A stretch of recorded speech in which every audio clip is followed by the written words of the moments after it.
There are moments when the world feels ordinary, when the hum of everyday life lulls you into a sense of security. But in the quiet corners of this world, beyond the reach of light, there are forces at work. You don't see them, you don't hear them, but they are there, waiting. Imagine yourself walking through an old house, a place that has seen many years pass by, its walls holding secrets that no one dares to speak of.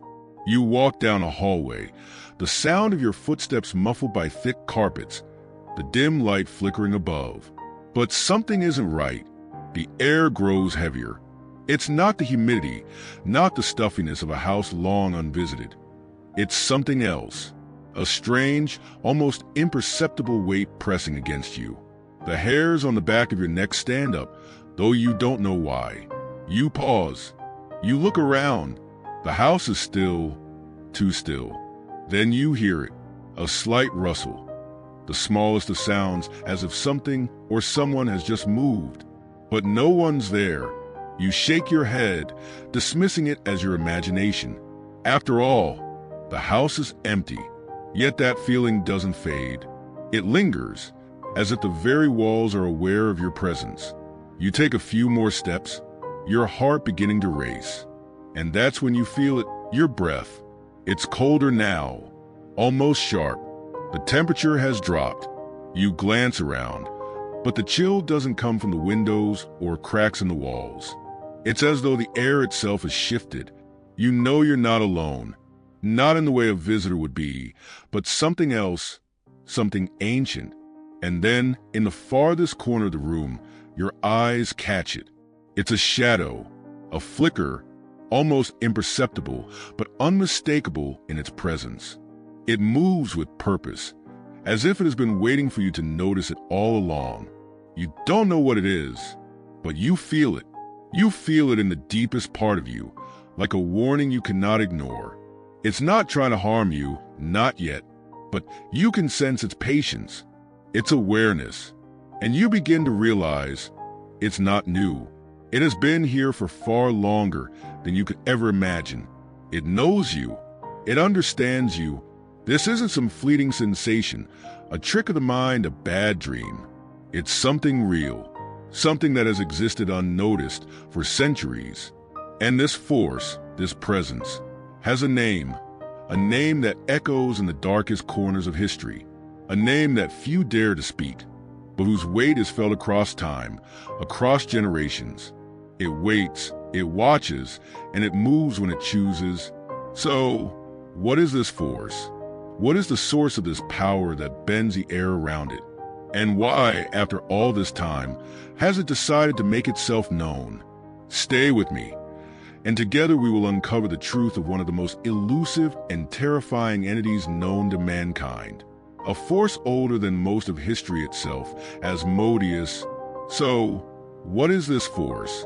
What is the source of this power that bends the air around it, shaping desires, twisting lives without ever being seen?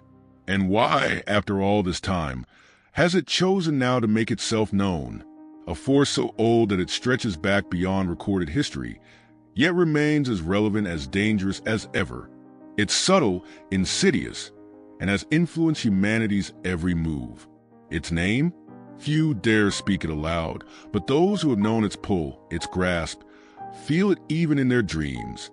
You might be wondering how something like this operates in the world, undetected, unchallenged. How can something so immense, so powerful, remain hidden in the shadows of our everyday lives? You see, this force doesn't conquer by fear, no. It conquers by need, by desire, by what lies beneath the surface of every human heart. The quiet, unspoken longings that people try so desperately to control. For centuries, those who have recognized its presence have called it many things: temptation, indulgence, obsession. But there is one name, one entity, that stands above all others as the embodiment of this force. An entity so timeless, so powerful, that the world has never truly escaped its reach.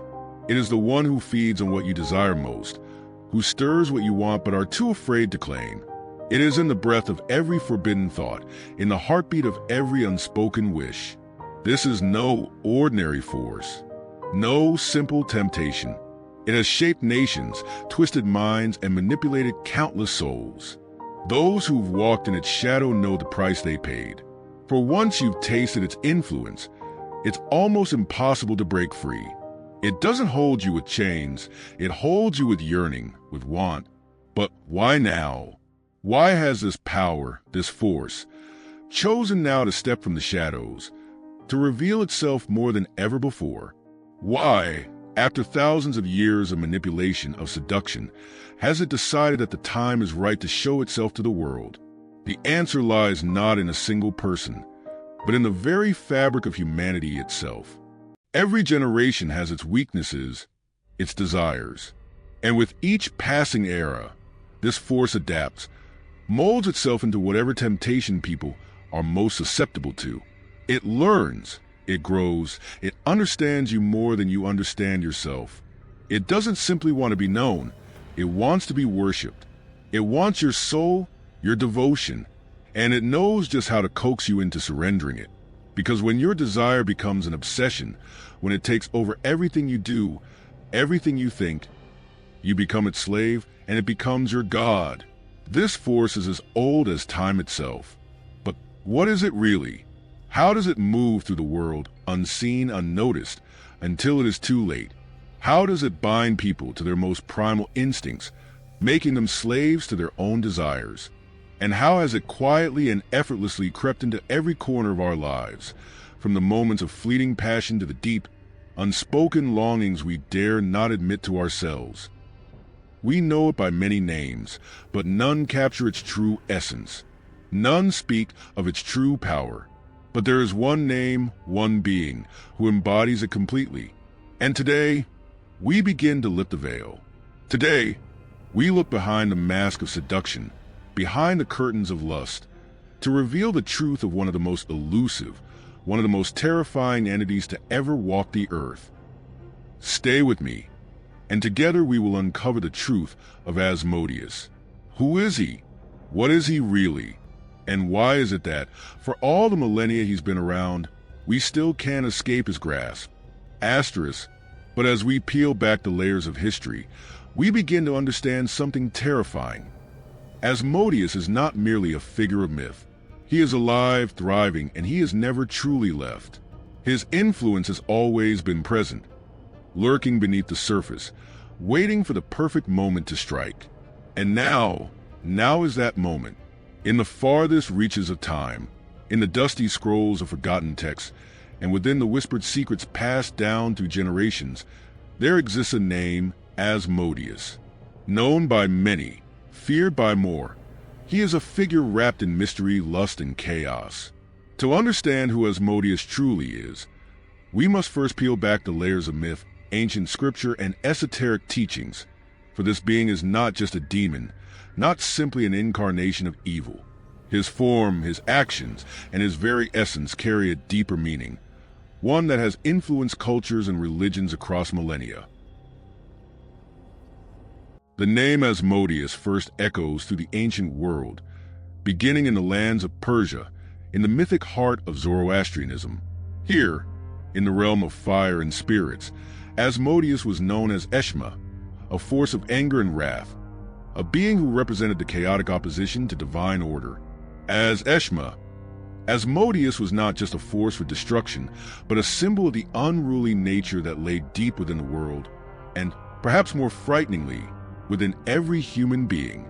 But it is in the Jewish, Christian, and Islamic traditions that Asmodeus becomes a force that stretches far beyond the realms of mythology. These texts do not only tell stories of his malevolent deeds, but offer a glimpse into a more complex and terrifying being, one whose roots run deep in both divine and demonic forces. In the book of Tobit, a scripture considered canonical by many but not included in the Protestant Bible, Asmodeus plays a key role in a tragic narrative. Here, he is not merely a name, but a force, a powerful demon who disrupts love and marriage. Asmodeus is the tormentor of Sarah, a woman cursed to see all of her suitors die on their wedding night. Her fate is inextricably tied to Asmodeus, whose wrathful hand ensures that no union can survive in her presence. Asmodeus' actions are not random acts of destruction. They are purposeful, a calculated interference in the most sacred of human bonds, love and intimacy. This demon, a harbinger of misfortune, uses his malevolent powers to tear apart the very foundation of family and companionship. The curse he casts on Sarah is a reflection of his greater purpose: to sow disorder, to break the natural order that binds human beings together in union and love. But this is only one aspect of Asmodeus' influence. In the sacred texts of the Talmud and Kabbalah, Asmodeus is not just a demon of lust, as he is often depicted in later Christian traditions. He is far more than that. In these esoteric traditions, Asmodeus is portrayed as a king of demons, a ruler of legions, and a being who operates not just within the realm of physical temptation, but within the spiritual and cosmic realms. He is the embodiment of chaos, disruption, and corruption, a force that seeks to undo the natural world and subvert divine order. In these texts, Asmodeus is not simply a being that can be cast out with an exorcism or dispelled by prayer. No, he is a ruler, a demon of immense power, with knowledge that transcends the mortal world. Asmodeus is described as having control over the demons of lust, discord, and rebellion, and his influence is far-reaching, infecting both the physical and metaphysical realms. Yet, Asmodeus' story does not end within the confines of biblical or Talmudic texts. His influence stretches into Islamic tradition as well, where he is known by a different name, Asmodeus. In Islamic lore, Asmodeus is sometimes considered a jinn, one of the supernatural beings created from smokeless fire. In this tradition, his role is both sinister and complex. He is said to have been one of the most rebellious jinn, challenging the authority of God and leading many of his kind astray. In some versions of the story, it is Asmodeus who creates a rift between King Solomon and the jinn, for he is capable of manipulating and corrupting even the most devout of beings. His cunning and intelligence are reflected in the power he holds over both mortals and spirits, making him a true adversary to divine will. The Islamic portrayal of Asmodeus introduces us to a trickster figure, a being who uses deception and manipulation to achieve his ends. He is not just a demon of physical lust, but a tempter of the soul, luring humans and jinn alike into disobedience and sin. His appearance in Islamic lore is elusive, but his influence unmistakable. Here, he is not merely a spirit of wrath or desire, but a dark architect of rebellion, seeking to undermine the world order and sow seeds of discord wherever he can. Now, let us turn our attention to Asmodeus' most striking and terrifying feature, his appearance. In various esoteric and occult texts, the depiction of Asmodeus is nothing short of horrifying. He is not a mere shadow or wisp of smoke, but a creature of immense physical presence. His form, as described in the Talmud and Kabbalah, is one that blends the human and the animal, an amalgamation of beastly strength, human cunning, and occult power. Asmodeus' appearance is described as having the head of a man, a reflection of his intellect and manipulative abilities. The head is human, but it is not kind or noble. It is a face marked by malice and calculation, a look that seems to pierce through the very soul of anyone who dares to look upon it. His eyes, according to some texts, glow with a fiery intensity, burning with the power of the chaos he embodies. But Asmodeus is not content with just a human form. His body is that of a lion, representing his regal nature, his dominance, and his ferocity. Lions are kings of the jungle, and in Asmodeus, this symbolism is taken to its extreme. His lion's body exudes strength and authority, a creature whose very presence commands fear and respect. His muscular frame is built for destruction, a being capable of immense violence and control. Further still, Asmodeus is said to possess the horns of a ram, a symbol of his rebellious nature. Rams are known for charging into conflict, often at full speed and without hesitation. And this feature of Asmodeus reflects his unrelenting drive to disrupt and destroy. The ram's horns are also seen as a symbol of occult power, representing his connection to the infernal realms and his ability to influence both the physical and spiritual worlds. Lastly, Asmodeus is described as riding a fire-spitting monster, a beast that embodies the destructive and consuming nature of his power.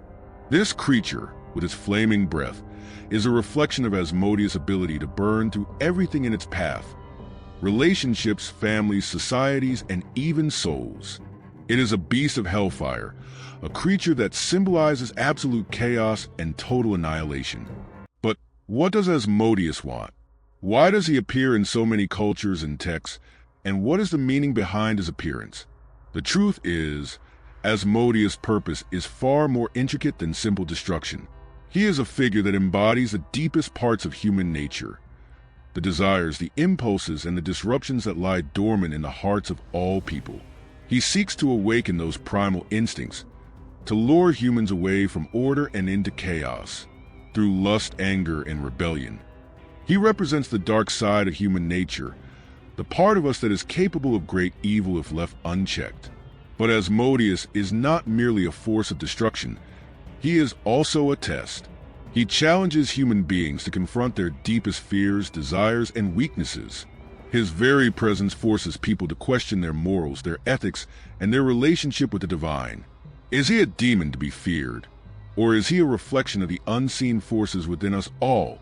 The truth of Asmodeus is one that we may never fully understand.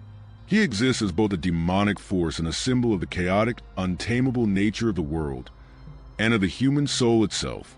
His legacy persists in the shadows, in the corners of our minds, where desire and temptation lie waiting. And yet, the question remains: what is Asmodeus truly after? Why has he plagued humanity for so long, and what is his ultimate goal? As we look deeper into the abyss, the answer may not be what we expect. But for now, we are left with only this question, and the certainty that the darkness he represents is far from gone. What will happen when his fire finally consumes all that stands in its path? The figure of Asmodeus is one woven into the very fabric of both earthly temptation and supernatural realms. To understand him, we must first consider the true extent of his power and influence. It is not confined to just one realm, nor to one emotion or vice. He embodies far more than mere lust, a term far too simplistic for his complex nature. Instead, Asmodeus represents a force, one that seeps into the very core of human existence, shaping the lives of those caught in his grasp. Asmodeus's powers are often described as boundless, like a weighty cloak that covers everything, suffocating and oppressing. While lesser demons are tied to specific temptations or tasks, Asmodeus holds dominion over a wide range of human emotions and actions. His most obvious weapon is lust, which he uses to manipulate and corrupt the hearts of men and women alike. But beneath this primary weapon, there lies a deeper truth. Asmodeus is not a creature of love, but a creature of manipulation. Where he strikes, it is rarely with brute force or violence. No! His tactics are far subtler. Asmodeus is not simply a predator who pounces on the weak.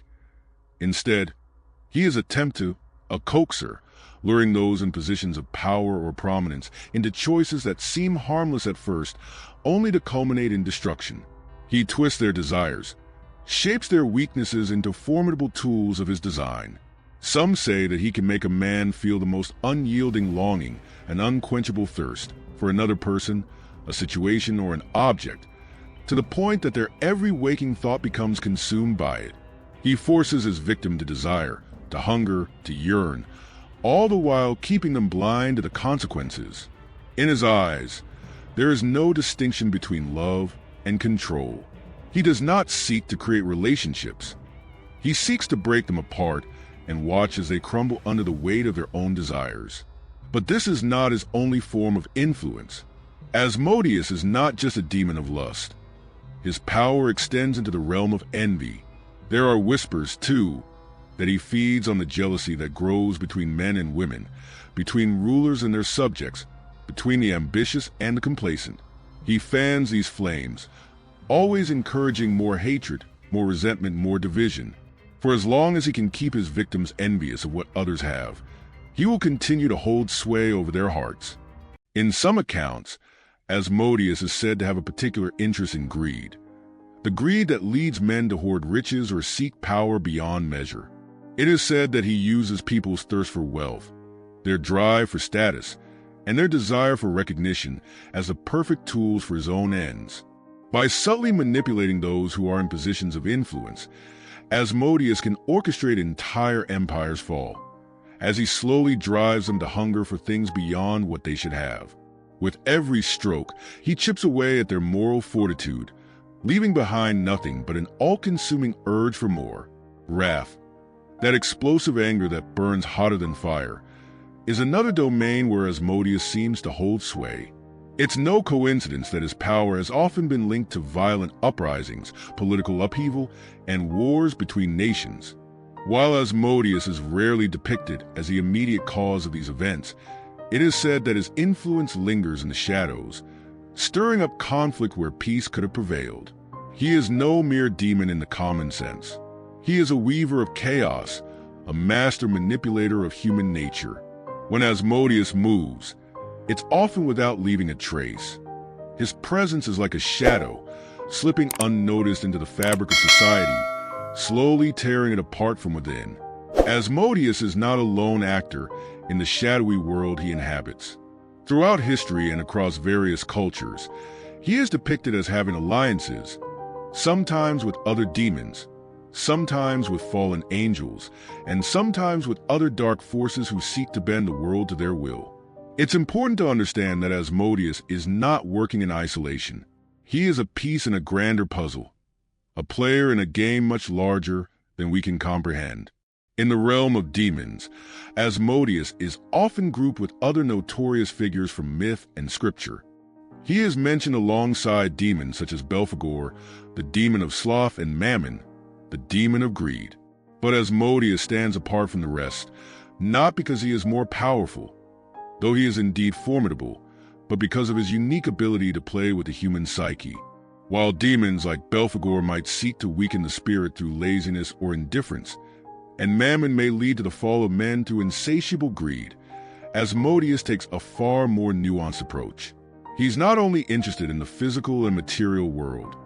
His greatest weapon lies in his ability to manipulate the mind.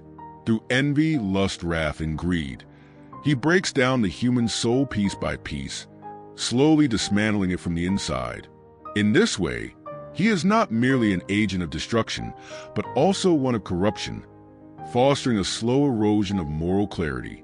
The alliances he forms are often secret, concealed in the shadows. Sometimes, these demons work together in ways that might appear so to the casual observer, but are crucial in their ultimate goal: to break down human beings and turn them against the very laws that govern the cosmos.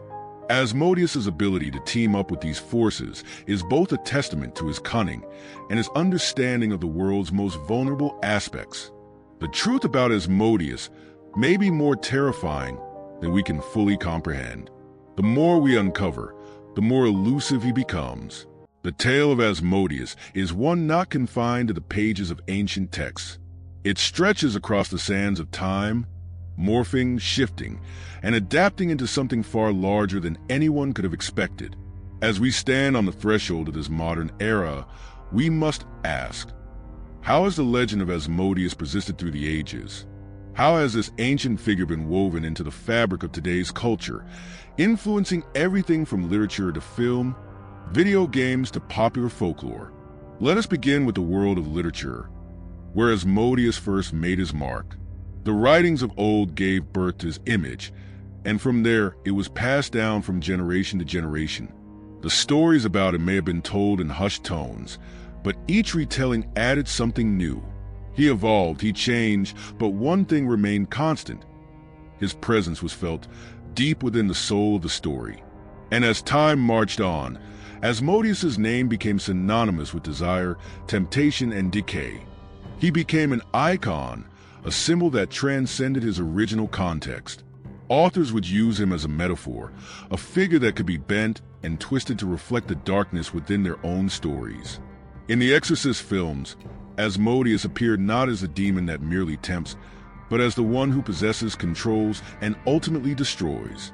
His name, though spoken in hushed tones, echoed through the very heart of the film. His presence lingered, and with it, an unsettling understanding that Asmodeus was a force far greater than the mortal world could comprehend. But the movies didn't stop there. Asmodeus's image continued to evolve, becoming something more modern, more relatable to the fears of today's world. In the popular TV series Supernatural, Asmodeus is depicted as a complex, multi-layered figure. He is not just a demon of lust or wrath, but a being with his own motives, his own reasons for existing. He is powerful, sure, but he's also vulnerable, subject to the whims of the very same forces he seeks to control. His allure is his power, a magnetism that pulls others into his orbit, making it almost impossible to resist. And it's this conflict, this tug-of-war between the destructive nature of his power and the human side of his character, that makes him so compelling.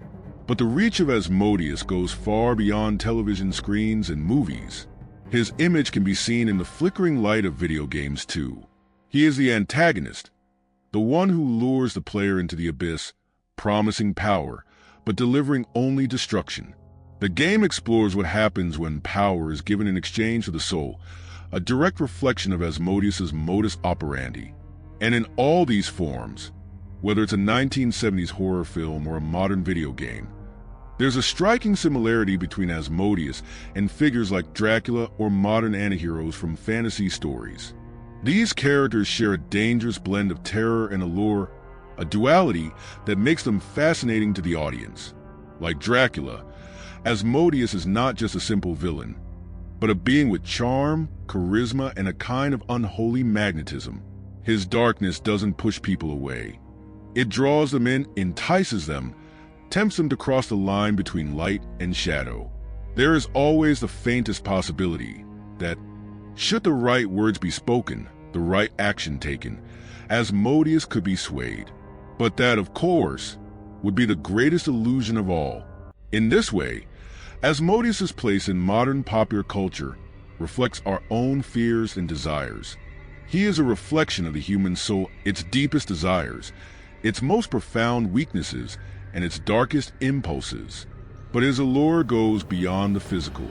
It taps into something deeper, something primal that lives within all of us. We see him not just as an external force, but as a mirror, holding up our own humanity, our own flaws, and asking the terrifying question, what happens when we surrender to temptation? And yet, as the legend of Asmodeus continues to grow, something is happening in the real world. Something shifts behind the scenes. As we look at the media, at the stories being told, we find something unsettling. There are more and more whispers of Asmodeus's true purpose. Whispers that suggest there's more to him than anyone could ever have imagined. But for now, we are left with only fragments, scattered hints of a story that is still being written. As we venture deeper into the realm of the occult, the name Asmodeus rises not only as a figure of legend, but as one that has haunted the minds of many who have dared to call upon him. His power is not just a fleeting myth or an eerie whisper. It's something far more tangible to those who seek his dark influence. For centuries, humans have attempted to summon Asmodeus, and through these rituals, they have opened doors that should have remained closed. The rituals themselves are shrouded in secrecy, but the consequences are terrifyingly clear. It is said that summoning Asmodeus requires more than just a chant or a spell. It demands a dark sincerity, an intense desire, and a willingness to pay a steep price. Unlike some demons, who may appear for mere bargains or requests, Asmodeus does not answer to the weak-hearted or the feeble-minded. He seeks those who are desperate, those who believe that they can control him once he is called. Yet history shows time and again that no one truly controls Asmodeus. The ritual begins, as most do, with a preparation of space. A room or a secluded area is chosen, far away from the interference of everyday life. The location must be devoid of distractions. Darkness is key, not just the absence of light, but the absence of hope, of purity, of anything good. The summoner must cleanse the area with a sacred instrument, often a blade or an item from the summoner's own life. Blood is often involved, a sacrifice to prove the summoner's devotion to the cause, to warrant Asmodeus's attention. Symbols, drawn from ancient texts, are etched into the ground, arranged in a complex pattern that is said to create a gateway, a portal for Asmodeus to step through. The sigil of Asmodeus, an ancient and cryptic symbol, is a mark that has been passed down through the centuries. Some say it is a mark of power, while others believe it is a beacon, a calling card, if you will, that tells the demon that you are ready to receive him. The sigil varies slightly depending on the tradition, but the essence remains the same. It is said to be a drawing that contains the power of the abyss itself, pulling not just a demon, but also the summoner into a state of unholy connection. The sigil is drawn on the ground, often with red chalk or ink made from animal blood, which symbolizes the life force, the ultimate offering.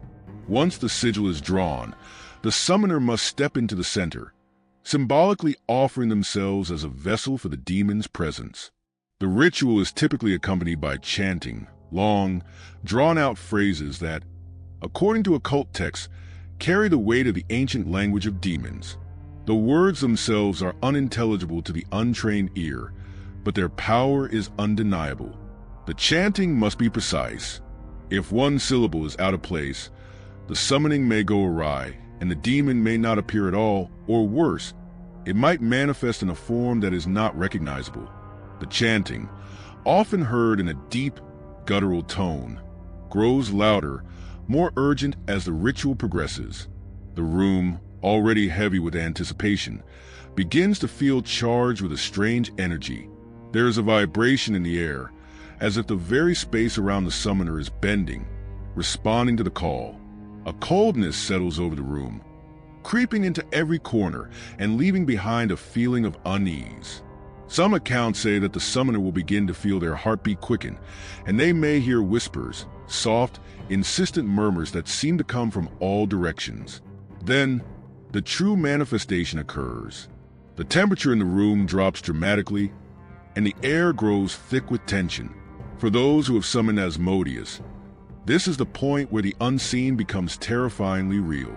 At first, there may be no visible sign of the demon. Instead, those who have attempted the ritual often speak of a growing pressure, like a weight pressing down on their chest, suffocating them, as if the very presence of Asmodeus fills the room entirely. And then, just as quickly as it began, the darkness intensifies. A shadow might appear, growing from the corner of the room, stretching outward, taking form. Some who have undergone the summoning report hearing guttural breathing, as if something massive is exhaling in the space around them, something close, too close. It is at this point, when the temperature seems to drop even further, that the figure of Asmodeus is said to emerge. What does he look like? There are numerous descriptions, varying in detail, but all agreeing on one thing. He is not a mere figure of terror. He is terrifyingly beautiful in his own way. In some depictions, Asmodeus has the head of a man, a face both human and inhuman, carrying the weight of knowledge and temptation. His eyes, though human in appearance, are said to gleam with a fiery intensity, as if they contain the flames of hell itself. His hair is wild, yet it flows with a supernatural grace, cascading around his head like smoke rising from a fire. But Asmodeus's form does not stop there. His body, tall and imposing, morphs into a beast-like shape, carrying elements of lion and ram, creatures of power and aggression. The mane of a lion, thick and dark, spreads across his shoulders, his presence commanding in ways that words cannot describe. His legs are those of a ram, with strong hooves that seem to pound the ground as he moves, each step shaking the very foundations of reality. But the most frightening of all is the mount he rides, a fire-spitting monster, a creature born from the depths of hell itself. Its body is twisted fiery, covered in scales that shimmer with an unholy light. It roars, and the very sound of its cries seems to send a shiver through the soul. The flames that flicker from its mouth are not mere fire. They seem to burn with a darkness that could consume the very essence of a soul. At this moment, the summoner is at the mercy of the demon. Asmodeus does not speak, at least not in words. Instead, his presence is felt, a deep and overwhelming weight that fills the room, almost as though time itself has stopped. It is during this moment of connection that the summoner must present their offering. Some offer wealth, others offer power, and some offer something more personal, a piece of their soul, a gift of themselves to cement the pact. And it is only after this exchange, when the demon has received what he seeks, that he makes his demands clear. The price of the summoning is always far steeper than anyone could imagine.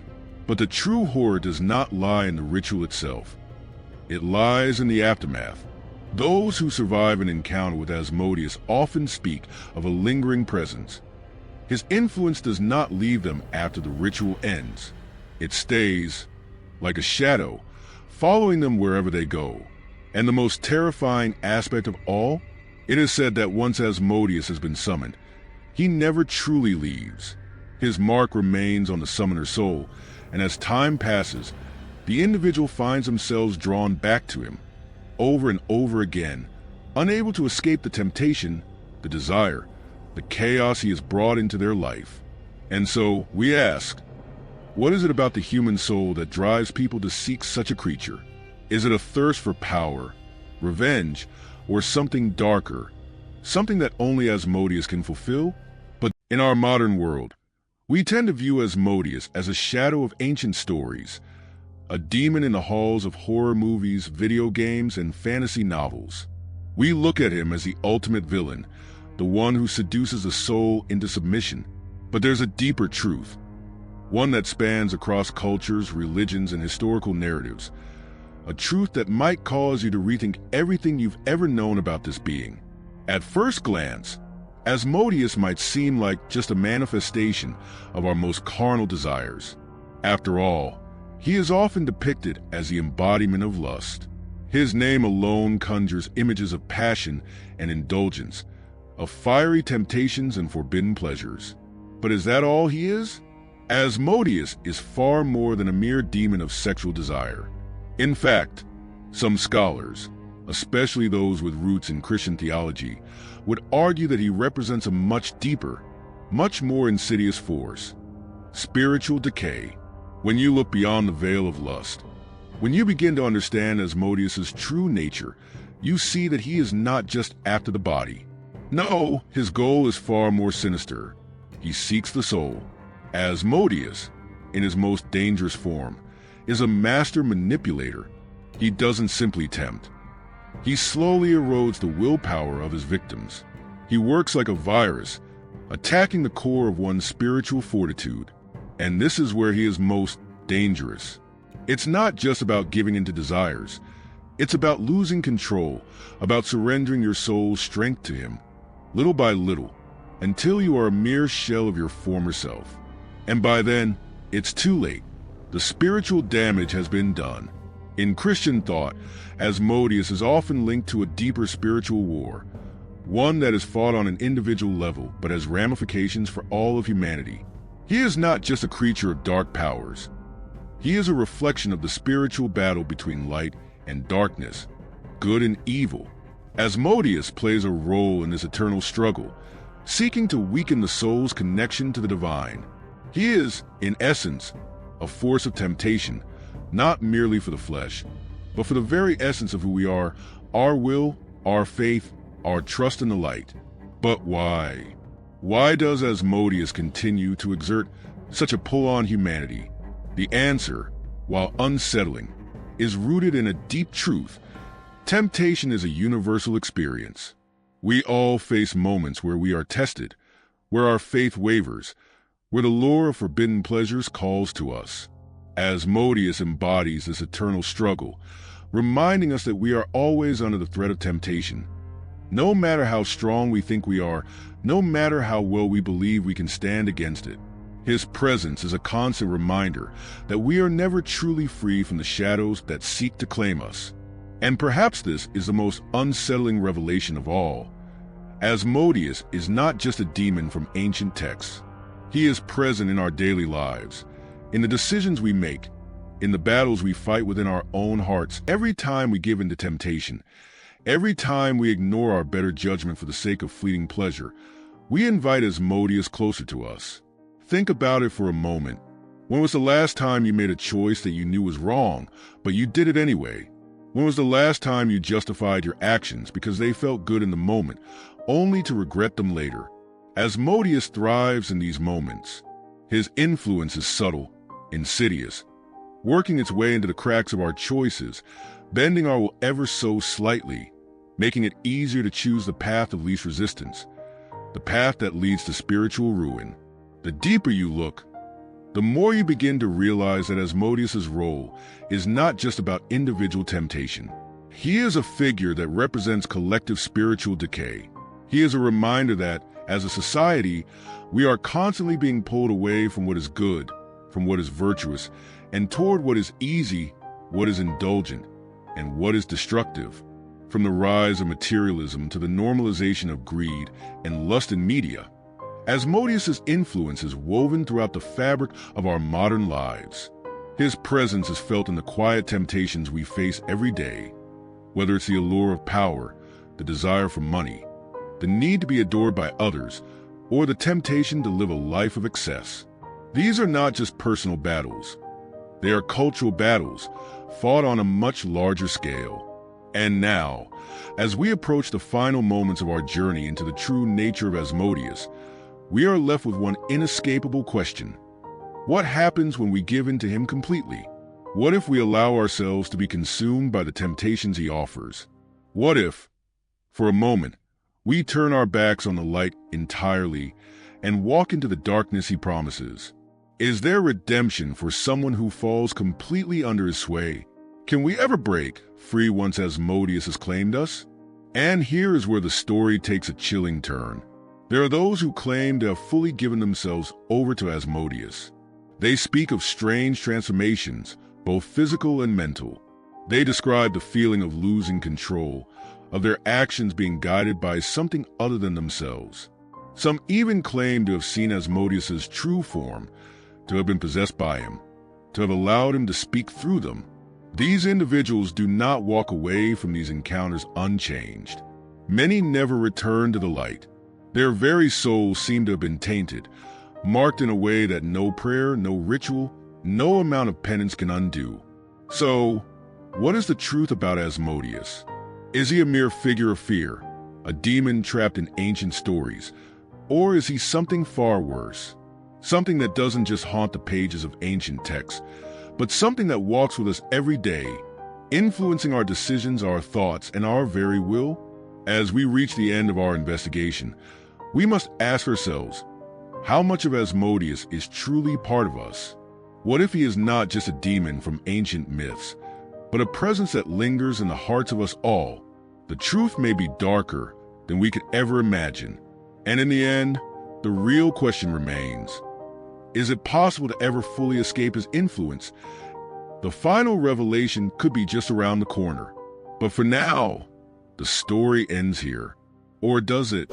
Don't forget to subscribe and leave your thoughts in the comments below. What do you believe is the true nature of Asmodeus? The darkness may have only just begun,